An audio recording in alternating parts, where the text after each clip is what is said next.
총알이 빗발치는 교차로에 선 프랭켈은 왈츠를 추었습니다. 총포 소리는 음악이 되고 총알은 스텝을 밟게 했죠. הוא מתחיל לרקוד פתאום, הוא ממש בטראנס. הוא מראה להם שהוא בכלל לא מתכוון לצאת מהצומת, הוא רוצה להישאר שם. 바시르가 춤추는 프랭켈을 내려다보고 있었습니다. 프랭켈이 왈츠를 추었던 그날로부터 20년 즈음 지난 어느 날 보아즈가 아리를 찾아왔습니다. עכשיו הם עומדים שם והם התחילו 26 כלבים, ואני רואה מהחלון שהפנים שלהם רעות, שהם באו לחצות. 그는 최근 2년 반 동안 똑같은 악몽을 꾼다며 괴로워했는데요. הכלבים מריחים אותך ראשון. הם יוצאים החוצה להתריע. מישהו היה חייב לחסל אותם, אחרת היו נהרגים אנשים. 그 악몽의 원인은 바로 1982년 레바논 전쟁 때 보아즈가 죽인 26마리의 개였던 겁니다. 26 כלבים. אני זוכר כל אחד מהם. כמה זמן זה עד שהכלבים האלה התחילו לבוא בחלומות? 20 שנה. 그런데 이상한 건 함께 참전했던 아리가 그때의 일을 하나도 기억하지 못한다는 거였는데요. אין לך אף פעם פלאשים לבנון, לא חלומות, לא זיכרונות, אף פעם לא חושב על זה? לא. 아리는 자신의 인생에 분명히 있었던 그 시간들이 하나도 기억나지 않는 게 너무나 이상했죠. 왜 그동안은 그걸 몰랐을까요? אותו הלילה, פעם הראשונה אחרי יותר מ-20 שנה, חטפתי פלאשים נוראים ממלחמת לבנון. והלילה של הטבח במחנות הפליטים, סבא ושתילה. 이 만남은 아리의 잔잔했던 마음에 돌을 하나 던졌습니다. 그 물결들은 파장이 돼 퍼져나가더니 아리를 꿈꾸게 했죠. 조명탄이 쏘아져 낮보다 더 환하고 아름다운, 그러나 아주 어둡고도 슬픈 이질적인 해변의 모습이었습니다. 아리는 그곳에서 무얼 하고 있었을까요? מי היית חשב? הייתי קרמי. 친구 오리는 꿈속에 함께 등장하는 카미에게 직접 물어보라고 조언했습니다.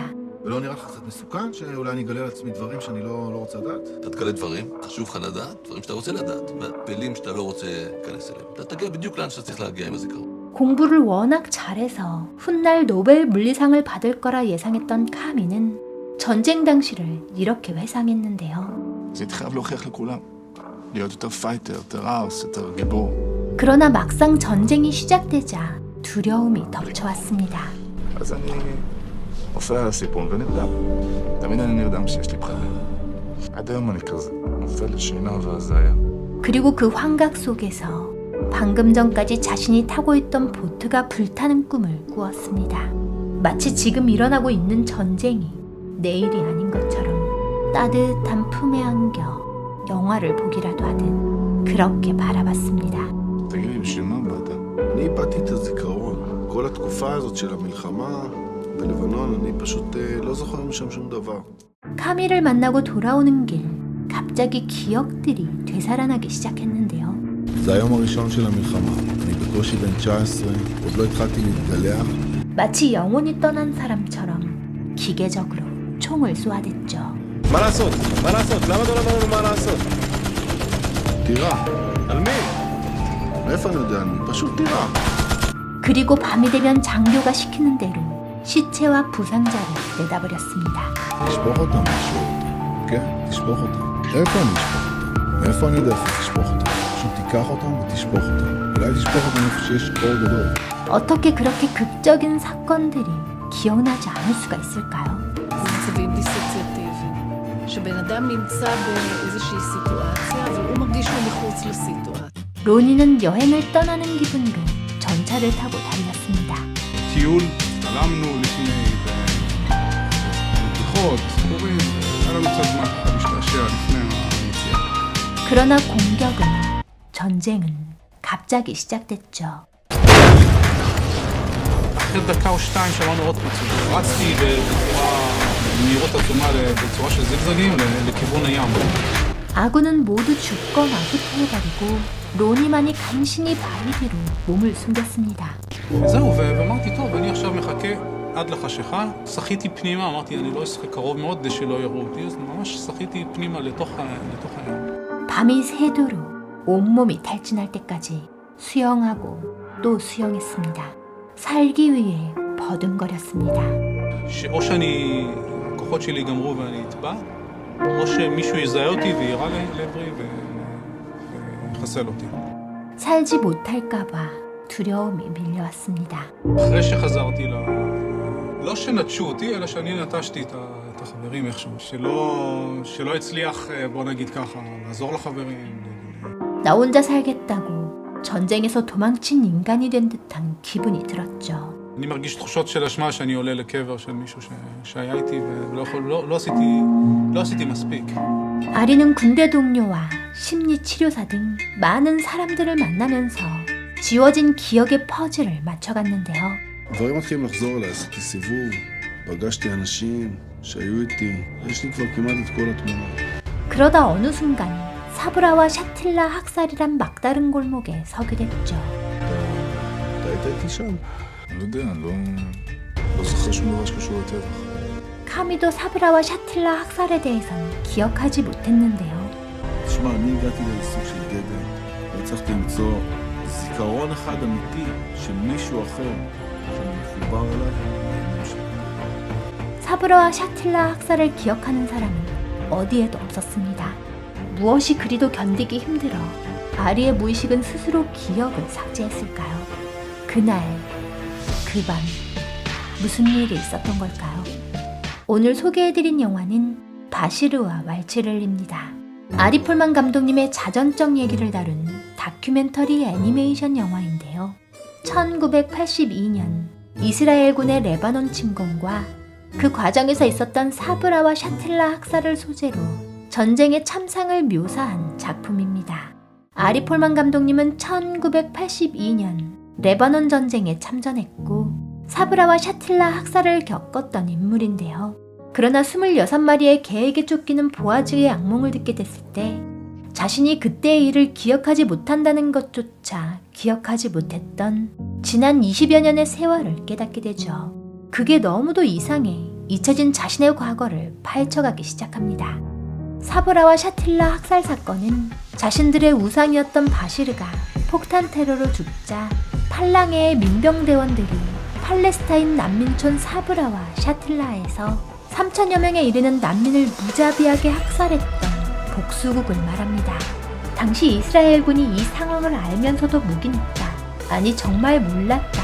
라는 의견이 아직도 첨예하게 대립하고 있는데요.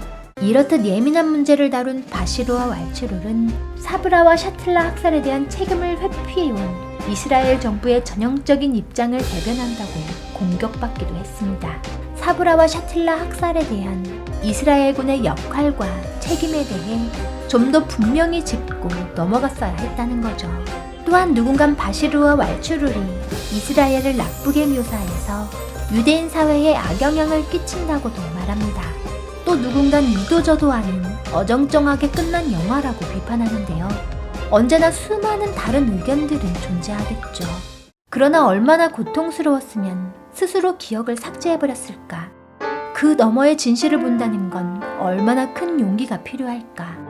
자신이 직접 가담했던 폭력의 현장을 자신의 입으로 고백한다는 건 얼마나 더 큰 용기가 필요할까? 라는 관점에서 이 영화를 본다면 또 다르게 다가오지 않을까 싶은데요. 아리 폴만 감독님은 바시르와 왈츠르를 작업하는 4년 동안 굉장히 큰 심리적인 변화를 겪었다고 고백하기도 했죠. 과거로부터 심각한 외상을 겪은 기억을 찾아내는 여행은 긴 기간의 심리치료와도 같았다. 그 기간 동안에 많은 기복이 있었다. 다시 찾은 기억들 때문에 정말 우울하기도 했고 이 영화를 만드는 과정은 좋았지만 심리적인 영향은 오히려 고통스러웠다. 작품을 만들 때 무얼 말할 건가 만큼 어떻게 보여줄 건가도 중요한 요소입니다. 아리 폴만 감독님은 바시르와 왈츠르를 기획할 때부터 애니메이션으로 만들어진 다큐멘터리를 생각했다는데요. 중년의 남자가 25년 전의 어두운 과거를 취재하고 그 얘기를 늘어놓기만 한다면 지겨운 영화가 될 것 같았죠. 더구나 잃어버린 기억이나 꿈, 잠재의식과 전쟁을 보여주기에 실사 영상은 한계가 있었습니다. 또한 자신이 꾸던 꿈과 같은 초현실적인 이미지를 그려내고 싶었고 종잡을 수 없는 자신의 기억으로 향하는 여행을 재현하기엔 애니메이션이 딱이라고 생각한 거죠. 하지만 완성도를 높이기 위해 먼저 90분짜리 실사 다큐멘터리 영화를 촬영했는데요. 등장하는 9명의 인물은 모두 실존 인물이며 실제 증언이었죠. 다만 2명만은 개인적인 이유로 카메라 앞에 서기를 원치 않았고 배우들이 대신 연기했다고 합니다. 그걸 바탕으로 플래시 애니메이션과 고전적인 애니메이션 그리고 3D 애니메이션의 조합으로 바시르와 왈츠르를 완성했는데요. 그러나 이러한 방식은 복잡하고 돈이 많이 들었습니다. 바시르와 왈츠르를 본 관객 중 영화 속 인물들이 느리게 걷는 건 그들이 정신적 외상을 입었기 때문이냐고 묻는 사람도 있었는데요. 아리 폴만 감독님은 그들이 늦게 걷는 건 예산이 적어서 라고 답했죠. 전쟁이란 참혹한 현실을 그리는 다큐멘터리와 아름답거나 환상적인 걸 그린다고 여기는 애니메이션. 이 양극단의 만남은 아리 폴만 감독님의 얘기를 훨씬 더 극적으로 전달했습니다. 그리고 그렇기 때문에 영화의 마지막에 보여주는 실사 장면은 마치 고도로 계산된 장치처럼 우리에게 잊지 못할 여운을 남기는데요. 영화를 완성하고 난 뒤 아리 폴만 감독님은 이렇게 얘기했습니다. 전쟁이란 정말 믿을 수 없을 만큼 아무런 소용이 없다는 결론만을 얻었다.